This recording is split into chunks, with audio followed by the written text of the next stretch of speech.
मुजफ्फरनगर के सरकारी अस्पताल जिला चिकित्सालय में आज किसी भी विभाग के मुखिया का रोल सबसे अहम होता है। गलत और सही का जिम्मेदार मुखिया ही कहलाता है, इसलिए मुखिया का सबसे ज्यादा एक्टिव रहना अति आवश्यक है। यदि मुखिया ही निष्क्रिय हो जाए तो अधीनस्थों का क्या हाल होगा, इसका अंदाजा आसानी से लगाया जा सकता है। जी हाँ, हम बात कर रहे हैं जनपद मुजफ्फरनगर के जिला चिकित्सालय में पीड़ित डॉक्टर के पास दिखाने के लिए जाते हैं तो अस्पताल के अंदर सरकारी डॉक्टर मरीजों को कुछ ही दवाइयां अस्पताल के लिए लिख देते हैं, लेकिन ज्यादातर दवाइयां सादी पर्चियों पर लिखकर सरकारी अस्पताल से बाहर बने मेडिकल स्टोर के लिए लिखकर दे देते हैं और यही से शुरू होता है गरीब जनता की जेबों पर डाका डालने का खेल।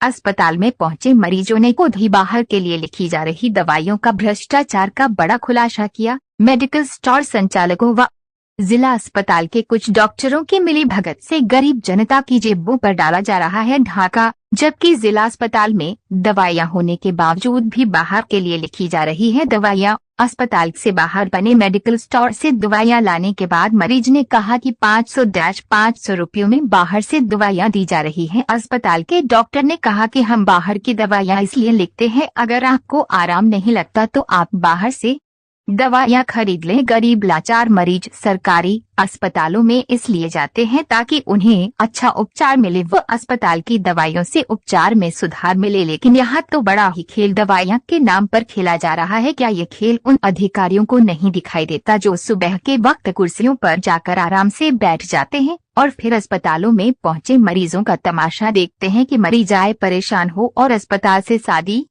पर्चियां पर बाहरी दवाइयां मेडिकल के स्टोरों से लेकर आए। ये बड़ा खेल काफी दिनों से जनपद मुजफ्फरनगर के जिला अस्पताल में चल रहा है। अस्पताल में पहुंचे पीड़ित व्यक्तियों ने क्या कुछ कहा, सुनिए उन्हीं की जुबानी। महंगी दवाइयां मिलती हैं, क्या चाहते हैं आप?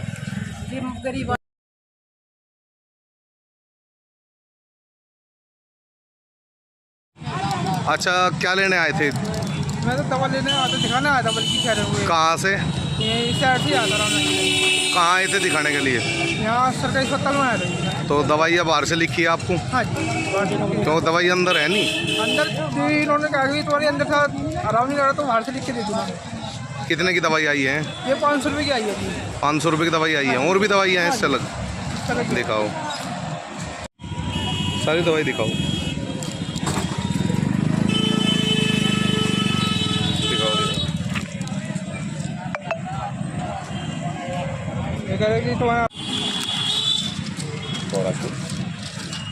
ये हो रहा 500 रुपये की दवाई है, 250 का। देखिए, मेरा नाम विकास है। कहाँ से आए हो? कैसे आया हूँ? अच्छा, क्या दिक्कत थी? आप सरकारी अस्पताल में आए थे? ये मेरी दिक्कत ये है कि भैया ये आराम नहीं लग रहा था, तो मेरा गरीब आदमी हूँ, मैं नौकरी करता हूँ, इसलिए यहाँ दिखाने के लिए आ गया। तो क्या हुआ, दवाई बाहर से लिखी? पता नहीं, उन्होंने कहा कि तुम्हें जब नहीं आराम लग रहा है तो बाहर की लिख के दे दी उन्होंने। तो कितने की दवाई आई है आपकी? है अभी 500 रुपये की दवाई आई है। तो गरीब आदमी क्या इतनी महंगी दवाई ले पाएगा? बताओ जी क्या करेगी, जब उन्होंने लिख के दी, जब लेनी पड़ी। कहाँ, कौन से कमरा नंबर से लिखी गई? एक कमरा नंबर 7 से लिखी है जी। 7 से? तो हाँ। कौन से स्टोर से लिया आपने? इस सामने इससे लिया है, मधुर वाले से। मधुर वाले से सामने। क्या चाहते हो, बाहर से दवाइयाँ मिलनी नहीं चाहिए से? वैसे नहीं मिलनी नहीं चाहिए दवाई, गलत है ना ये? गलत है जी। आज जिला चिकित्सालय से बाहर के लिए दवाई लेके जा रही है, तो क्या है पूरा मामला? हाँ, ये पूरा मामला मेरे संज्ञान में आया, तो इसमें मैंने सीएम साहब से बात की और जिस मरीज का नंबर मिला विकास, उससे मैंने खुद फोन पे बात की। तो विकास ने बताया कि वो गया था कमरा नंबर 7 में दिखाने के लिए जिला अस्पताल में, और उसे कुछ दाद वगैरह की परेशानी थी, एलर्जी की। उसको वहां जो बैठे हुए थे उन्होंने, डॉक्टर ने दवाई लिख दी बाहर की। तो इस संबंध में फिर मैंने सीएम साहब से बात की। सीएम साहब ने बताया कि कमरा नंबर 7 में कोई हमारा मतलब जो पुराना डॉक्टर है पीएमएस का, वो नहीं बैठे हुए। कुछ रेजिडेंट डॉक्टर्स आते हैं मेडिकल कॉलेज से, ट्रेनिंग लगती है उनकी 2-3 महीने की, उनमें से किसी ने लिख दी होगी, तो हम पता करेंगे।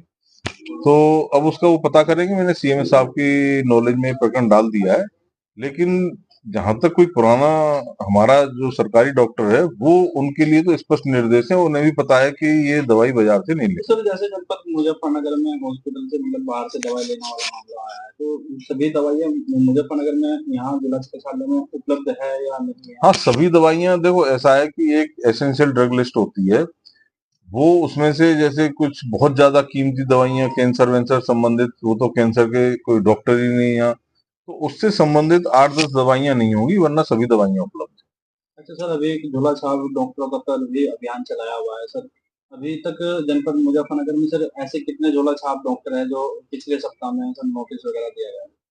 देखिए, ऐसा है कि ये कोई अभी नहीं चलाया गया विशेष अभियान, ये साल भर इस तरीके की अभियान चलते रहते हैं, और जिनकी हमें शिकायत मिलती है झोला छाप की, उसके विरुद्ध हमने अपने जितने हमारे प्रभारी चिकित्सा अधिकारी हैं उन्हें भी निर्देशित कर रखा है कि वो अपने अपने क्षेत्र में जहां भी शिकायत मिलती है उनकी, वो उन पर कार्रवाई करते हैं। सीएमओ साहब, कितने लोगों के विरुद्ध कार्रवाई की गई है? ये अभी पिछले दिनों में तो करीब मेरे ख्याल से 3-4 तो खतौली ब्लॉक में की है, 5-6 पे चरथावल ब्लॉक में की है, और बुढ़ाना में भी की है, तो वो चलती रहती है। अब इतनी मुझे याद है इस समय, तो सीएमओ बाकी साहब, नियमित रूप से आप जन समस्याओं को सुनकर निस्तारण करते हैं, उनमें विशेष तौर से किस प्रकार की समस्याएं आपके सम्मुख आती हैं? ज्यादातर समस्याएं तो इस तरीके की आती हैं कि मरीज इलाज कराने आते हैं, मरीजों की भीड़ ज्यादा है अस्पताल में, तो जिला अस्पताल की शिकायतें आती हैं कि उनका जो है अल्ट्रासाउंड का टाइम बहुत लंबी डेट मिल रही है, सीटी स्कैन में लंबी डेट मिल रही है, या उनको टाइम हो गया दिखाने में। तो इसमें असल में क्या है कि रोजाना जिला अस्पताल में कम से कम 2-2.5 हजार मरीजों के पर्चे बनते हैं। अब उनमें भारी भीड़ रहती है, डॉक्टर्स की लिखते हैं डॉक्टर्स। अब मशीनें एक एक हैं, जैसे कि हमारे यहाँ डायलिसिस है, सीटी स्कैन है, ये सब प्राइवेट मोड पे चल रही हैं, तो उनकी भी एक क्षमता है, सुबह शाम तक करते हैं, नहीं हो पाता है तो इसलिए डेट भी देनी पड़ती है, तो इसी तरीके की थोड़ी ज्यादा सीएमओ साहब, उपलब्धियों के क्षेत्र में आपके नेतृत्व में मुजफ्फरनगर प्रथम आया है, तो उसके बारे में थोड़ा बता दीजिए। हाँ, ये हेल्थ डैशबोर्ड रैंकिंग होती है पूरे प्रदेश की, तो उसमें राष्ट्रीय कार्यक्रम जितने भी हमारे चल रहे हैं, भारत सरकार के और कार्यक्रम हैं, तो उसमें उसकी जो इंडिकेटर्स होते हैं, करीब 15 इंडिकेटर्स होते हैं, उसमें हर जनपद की मॉनिटरिंग होती है कि उसमें किसका कितना वो है, पोर्टल पे एंट्री कितनी है, फील्ड में काम कितना हो रहा है, और ये इस तरीके की चीज है कि इसमें कोई भी हेर फेर नहीं किया जा सर सकता। मेरा लास्ट सवाल ये है। और इसमें तो रैंकिंग जो होती है उसमें हमारा जनपद जो है पिछले 2-3 महीने में लगातार उसमें है। बात करिए। सर जी सर।